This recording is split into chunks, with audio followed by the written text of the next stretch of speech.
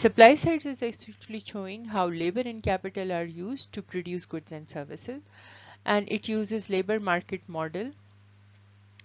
It also referred to as wage cutting curves and price setting curve model. So supply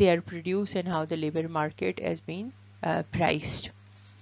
Greater moderation was a period of low volatility in aggregate output in advanced economies of 1980s and 8 financial crisis.